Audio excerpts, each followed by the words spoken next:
ഫിലിമി പ്രസിലേക്ക് എല്ലാവർക്കും സ്വാഗതം. നമ്മുടെ പ്രോഗ്രാം കണ്ടുകൊണ്ടിരിക്കുന്ന സ്ഥിരം കുറേ ആൾക്കാരുണ്ട്. അവർ വളരെ സൗഹാർദ്ദമായി ചില ചർച്ചകളിൽ ഏർപ്പെടാറുണ്ട്. ചിലർ ഉപദേശിക്കാറുണ്ട്. അങ്ങനെ ചെയ്ത് ശരിയായില്ലോ, ഇങ്ങനെ ചെയ്ത് ശരിയായില്ലോ, അങ്ങനെ വേണം എന്നൊക്കെ പറയുന്ന കൂട്ടത്തിൽ അവർ ഈയിടെ ചില കാര്യങ്ങൾ ചോദിച്ചിരിക്കുന്നു. നിങ്ങൾക്ക് ഈ മമ്മൂട്ടിയെയും മോഹൻലാലിനെയും പൃഥ്വിരാജിനെയും അങ്ങനെ കുറേ ചില വമ്പന്മാരെക്കുറിച്ച് മാത്രമേ പറയാനുള്ളൂ. വേറെയും ചില നടീനടന്മാർ ഈ ഭൂമുഖത്തുണ്ട്. ഇപ്പോൾ ഒന്നും കിട്ടി നടികളുടെ പേര് പറയുകയാണെങ്കിൽ നിങ്ങൾ മഞ്ജു വാര്യരെക്കുറിച്ച് കൂടുതൽ പറയും, വല്ലപ്പോഴും പാർവതി തെരുവത്തിനെ കുറിച്ച് പറയും. ഇങ്ങനെയൊക്കെ അല്ലാതെ ബാക്കി കുറേ നടീനടന്മാർ ഈ ഭൂമുഖത്തുണ്ട്. അതെങ്കിലും ഓർക്കേണ്ടതല്ലേ. ഞങ്ങളിപ്പോൾ നിങ്ങളോട് പറയാൻ കാരണം ഈ റിയാസ് ഖാൻ എന്നുള്ള നടനെക്കുറിച്ച് കേട്ടിട്ടുണ്ടോ? ഈ റിയാസ് ഖാനെക്കുറിച്ച് രണ്ട് വാക്ക് പറയാത്തത് എന്താണ് നിങ്ങൾ? അദ്ദേഹത്തിന് ഞങ്ങൾ പറയുമ്പോൾ ജാതി മതം പറയാമെന്ന് വിചാരിക്കും. റിയാസ് ഖാൻ അത് വേറൊരു പേരിൻ്റെ മതത്തിൻ്റെ ഉടമയായതുകൊണ്ടാണോ നിങ്ങൾ പറയുന്നത് എന്നൊക്കെ ചോദിച്ചു പോയപ്പോൾ ഞാൻ പതുക്കെ എൻ്റെ നെഞ്ചത്ത് കൈവച്ച് പറഞ്ഞു, സഹോദര, ജീവിതത്തിൽ അങ്ങനെയൊന്നും കൊണ്ടു നടക്കുന്ന ഒരാളല്ല ഞാൻ. അങ്ങനെയാണെങ്കിൽ മമ്മൂട്ടിയെയും നസീർ സാറിനെയും ഞങ്ങൾ നന്നാക്കി എഴുതുമായിരുന്നില്ല, അവരുടെ സിനിമകൾ കാണുമായിരുന്നില്ല, ദുൽഖറിൻ്റെ സിനിമ കാണുമായിരുന്നില്ല, ഇങ്ങനെ സിദ്ദിഖിൻ്റെ സിനിമ കാണുമായിരുന്നില്ല, അനീഫയുടെ സിനിമ കാണുമായിരുന്നില്ല. ഇങ്ങനെ കുറേ പേരുടെ ഇല്ല. സിനിമ തന്നെയാണ്. പക്ഷേ റിയാസ് ഖാനെ നിങ്ങളെക്കുറിച്ച് പറഞ്ഞപ്പോൾ ഞാൻ എതിര് പറയുന്നില്ല. കാരണം പറയേണ്ട ഒരാൾ തന്നെയാണ് റിയാസ് ഖാൻ എന്ന് തോന്നുന്നുണ്ട്. റിയാസ് ഖാനുമായിട്ട് എനിക്ക് എതിർപ്പൊന്നുമില്ല, അടുപ്പം തന്നെയുള്ളൂ. കാരണം 2-3 ലൊക്കേഷനിൽ വെച്ചിട്ട് വളരെ സജീവമായിട്ട് ഞാൻ അദ്ദേഹത്തെ കണ്ടിട്ടുണ്ട്, അഭിനയം കണ്ടിട്ടുണ്ട്. ആ മസിൽ കാണിക്കുന്ന പോലെയുള്ള അല്ല, വളരെ പാവത്താനായ ഒരു മനുഷ്യൻ, പച്ച മനുഷ്യൻ, അഹങ്കാരമില്ലാത്തൊരു മനുഷ്യൻ. അപ്പോൾ ഈ റിയാസ് ഖാൻ ശരിക്കും ആരാണെന്ന് നിങ്ങൾക്കറിയാമോ? ഇതൊക്കെ പറഞ്ഞതൊക്കെ റിയാസ് ഖാൻ്റെ അച്ഛൻ മലയാള സിനിമയിലെ ഒരു തമിഴ് സിനിമയിലെ ഒരു പ്രൊഡ്യൂസറായിരുന്നു. പഴയ ആൾക്കാരാണെങ്കിൽ നിങ്ങൾക്ക് പ്രായം കുറച്ച് കൂടുതലുണ്ടെങ്കിൽ പെരിയാർ എന്നുള്ള സിനിമ നിങ്ങൾക്കറിയാമോ? വർഷങ്ങൾക്ക് മുമ്പാണ്. അതിലാദ്യമായിട്ടാണ് തിലകൻ അഭിനയിച്ചത്. ആ സിനിമ നിർമ്മിച്ചത് റിയാസ് ഖാൻ്റെ ഫാദറാണ്, റഷീദ്, റഷീദ് എന്ന് പറയും. ആ റഷീദാണ് നിർമ്മിച്ചത്. റഷീദ് പിന്നെ കുറേ സിനിമകൾ നിർമ്മിച്ചിട്ടുണ്ട് നിലയ്ക്ക്. പക്ഷേ വേറെ ശ്രദ്ധിക്കപ്പെട്ടതെന്ന് പറയാൻ കാരണം നമ്മുടെ എപ്പോഴും ഈ നിത്യയൗവനം കാത്തു സൂക്ഷിക്കുന്ന സിനിമകളിൽ കാത്തു സൂക്ഷിക്കുന്ന സത്യൻ അന്തിക്കാടിൻ്റെ സിനിമ കുറുക്കൻ്റെ കല്യാണം നിർമ്മിച്ചത് റഷീദാണെന്ന് ആലോചിക്കണം. അതൊരു കഥയുണ്ടെന്ന് ആലോചിക്കണം. കാരണം ആദ്യമായി സത്യൻ അന്തിക്കാട് ചമയം എന്നുള്ള സിനിമയാണ് സംവിധാനം ചെയ്യാൻ തീരുമാനിച്ചത്. അതിൻ്റെ ഷൂട്ടിംഗ് തുടങ്ങി. അതിനിടയിൽ അതിൻ്റെ നിർമ്മാതാവ് വെടിയേറ്റ് മരിച്ച് വീണ്ടും സിനിമ ചെയ്യാൻ കഴിയാതെ പലരും പറഞ്ഞു ഇയാൾ സിനിമ ചെയ്യാൻ പോയിട്ടാണ് ആ പ്രൊഡ്യൂസർക്ക് മരണം സംഭവിച്ചു എന്ന് വരെ പറഞ്ഞു പരത്തിയ ബിരുദന്മാരുണ്ട് ഇവിടെ. അതുകൊണ്ട് തന്നെ സത്യൻ അന്തിക്കാട് ഒന്നും പറയാതെ വീണ്ടും തൻ്റെ സുഹൃത്തായ ചന്ദ്രകുമാറിനോടൊപ്പം വീണ്ടും സഹസംവിധാനായി ചേർന്നു. 1 വർഷം കഴിഞ്ഞപ്പോൾ ഇദ്ദേഹത്തിന് കുറുക്കൻ്റെ കല്യാണം എടുക്കാൻ റഷീദ് വന്നു.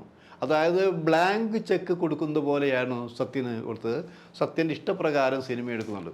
അങ്ങനെ സിനിമ എടുത്ത റഷീദിൻ്റെ മകനാണ് നമ്മുടെ റിയാസ് ഖാൻ എന്നാലോചിക്കണം. അപ്പോൾ നിങ്ങൾ ചോദിക്കും, ആ റിയാസ് ഖാനെ സത്യൻ അന്തിക്കാട് സിനിമയിൽ അഭിനയിപ്പിച്ചിട്ടുണ്ടോ എന്നുള്ളത്. നിങ്ങൾ എന്ത് വർത്തമാനമായി കേൾക്കുന്നത്? സിനിമയ്ക്ക് വേറൊരു സ്റ്റൈലാണെന്നായിരിക്കണം. സത്യൻ്റെ സിനിമ വേറെ സ്റ്റൈലാണ്. ഓരോരുത്തർക്കും ഓരോ സ്റ്റൈലുകളുണ്ടായിരിക്കണം. അപ്പോൾ ആരെ അഭിനയിപ്പിക്കണം, അഭിനയിപ്പിക്കാതിരിക്കണം എന്നൊക്കെ തീരുമാനിക്കേണ്ടത് ആ സിനിമയുടെ പ്രൊഡ്യൂസറും സംവിധായകനും ഒക്കെയാണ്. അപ്പോൾ നിങ്ങൾ അങ്ങനെ സംവിധായകനും മാത്രമാണോ ഇപ്പോഴത്തെ സൂപ്പർ സ്റ്റാറുകളല്ലേ ഇവരൊക്കെ തീരുമാനിക്കുന്നത് എന്നൊക്കെ ചോദിച്ചാൽ വലയുള്ളൂ. കാരണം അത് ഒറ്റയ്ക്കൊറ്റയ്ക്ക് ചില സംഭവങ്ങളുണ്ടായിട്ടുണ്ട്. അതൊക്കെ വിട്, നമ്മൾ സിനിമയെക്കുറിച്ച് കോമൺ ആയിട്ടാണ് പറഞ്ഞത്. അങ്ങനെയുള്ള നമ്മുടെ റിയാസ് ഖാൻ എങ്ങനെ നടനായി എന്നാലോചിക്കണം. നിങ്ങൾ ബാലചന്ദ്രമേനോൻ്റെ സുഖം സുഖകരം എന്നുള്ള സിനിമ ഏകദേശം ഒരു 30 വർഷമായിട്ടുണ്ടാവും. സുഖം സുഖകരം എന്നുള്ള സിനിമ കണ്ടിട്ടുണ്ടോ? അത് 2 ഭാഷകളിലാണ്. അതായത് ഹിന്ദി നടന്മാരൊക്കെ അതിൽ അഭിനയിച്ചിട്ടുണ്ട്. ഊട്ടിയിലായിരുന്നു അതിൻ്റെ കൂടുതൽ ചിത്രീകരണം ഉണ്ടായത്. പുതുമുഖങ്ങളായിരുന്നു കൂടുതൽ അഭിനയിച്ചത്. അങ്ങനെ ഒരു സിനിമയാണ്. പക്ഷെ ആ സിനിമയിൽ ഞങ്ങളൊക്കെ ആ സിനിമയൊക്കെ അന്ന് റിയാസ് ഖാൻ ആരാണ് എന്താണെന്ന് നമുക്ക് അറിഞ്ഞില്ല. അപ്പോൾ അതിന് മുമ്പ് റിയാസ് ഖാൻ വന്നിരുന്നു. അതൊരു തമിഴ് സിനിമയിലാണ്. കാരണം ഇത് 1994 അതിൻ്റെ 1 വർഷത്തിന് മുൻപ് തമിഴ് സിനിമയിലാണ് അഭിനയിച്ചത്. അപ്പോൾ അതൊക്കെ വന്ന് പിന്നീട് മലയാളത്തിൽ കുറച്ചും കൂടി കേന്ദ്രീകരിച്ച് എപ്പോഴാണ് ഹിറ്റായത്? പിന്നെ ബാലേട്ടൻ കണ്ടിട്ടില്ലേ നിങ്ങൾ? ബാലേട്ടൻ സിനിമ VM വിനു സംവിധാനം ചെയ്ത ബാലേട്ടൻ, മോഹൻലാൽ അഭിനയിച്ച ബാലേട്ടൻ, ആദ്യത്തെ വില്ലൻ കഥാപാത്രമാണ് റിയാസ് ഖാൻ അല്ലേ? നിങ്ങൾ ആ സിനിമ വെറും സങ്കല്പിച്ച് നോക്ക്, എത്ര പ്രാവശ്യം കണ്ടതാണെന്നല്ലേ? നിങ്ങൾ സ്വയം പറയുകയാണ്, അതെ പല പ്രാവശ്യം കണ്ട സിനിമയായിരിക്കും ബാലേട്ടൻ എന്നുള്ളതാണ്. ആ ബാലേട്ടനിലെ റിയാസ് ഖാനെ കുറിച്ചൊന്ന് ആലോചിച്ച് നോക്ക്, എങ്ങനെയുണ്ട്? മിടുക്കൻ കിടുക്കാച്ചിയല്ലേ? ആ കിടുക്കാച്ചി പിന്നീട് കുറേ സിനിമകളിൽ വന്നു, മലയാളം മാത്രമല്ല. അതായത് ഏകദേശം 5 ഭാഷകൾ, തമിഴ്, തെലുങ്ക്, ഹിന്ദി, കന്നഡ, മലയാളം തുടങ്ങിയ 5 ഭാഷകളിൽ, ആ ഭാഷകളിലെ സൂപ്പർ സ്റ്റാറുകളൊപ്പം റിയാസ് ഖാൻ അഭിനയിച്ചിരുന്നു ആലോചിക്കണം. അപ്പോൾ അതിൽ തന്നെ നമ്മൾ വിജയൻ്റെ ഒരു പടം, വിജയ് പടം എന്ന് പറഞ്ഞാൽ അറിയാം, മാസ്. ആ ബദ്രി എന്നുള്ള സിനിമ നിങ്ങൾ കണ്ടിട്ടായിരിക്കുള്ളൂ. ആ ബദ്രി എന്ന സിനിമയിൽ വിജയുടെ ബ്രദറായിട്ട് ഒരു ബോക്സിംഗ് ചാമ്പ്യനായിട്ട് തകർത്ത് അഭിനയിച്ച് കണ്ടിട്ടുണ്ടോ?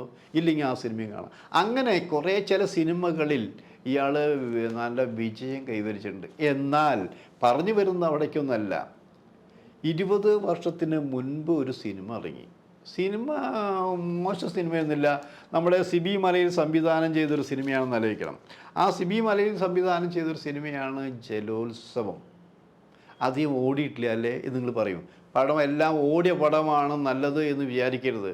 അങ്ങനെ അടൂരിൻ്റെയും അടൂർ ഗോപാലകൃഷ്ണൻ്റെയും ഒക്കെ പടങ്ങൾ എന്താ അവിടെ സൂപ്പർ ഹിറ്റായിട്ടുണ്ടോ? ഇല്ലല്ലോ.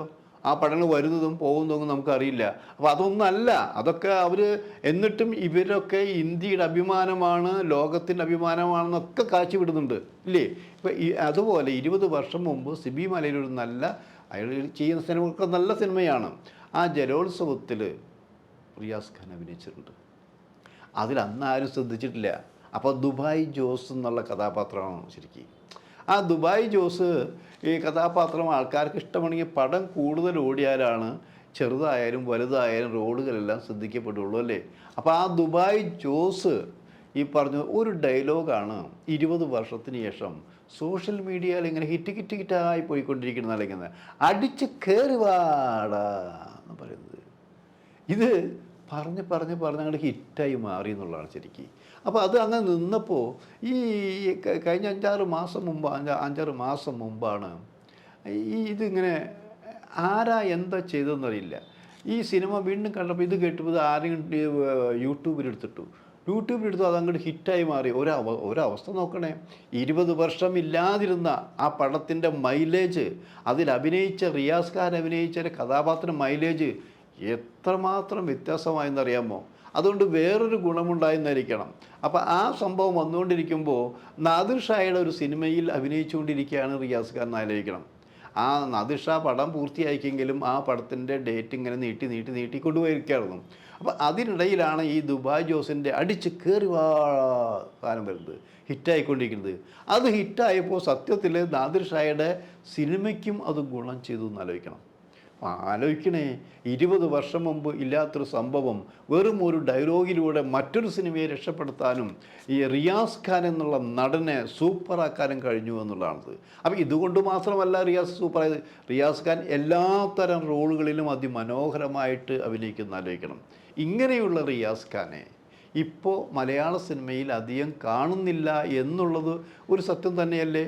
ബഹുഭാഷകളിലുണ്ട്, ബഹുഭാഷ ഉണ്ടായാലും പഴയതുപോലെ അത്രയും തിരക്കാണോ? ഒന്നും വേണ്ട.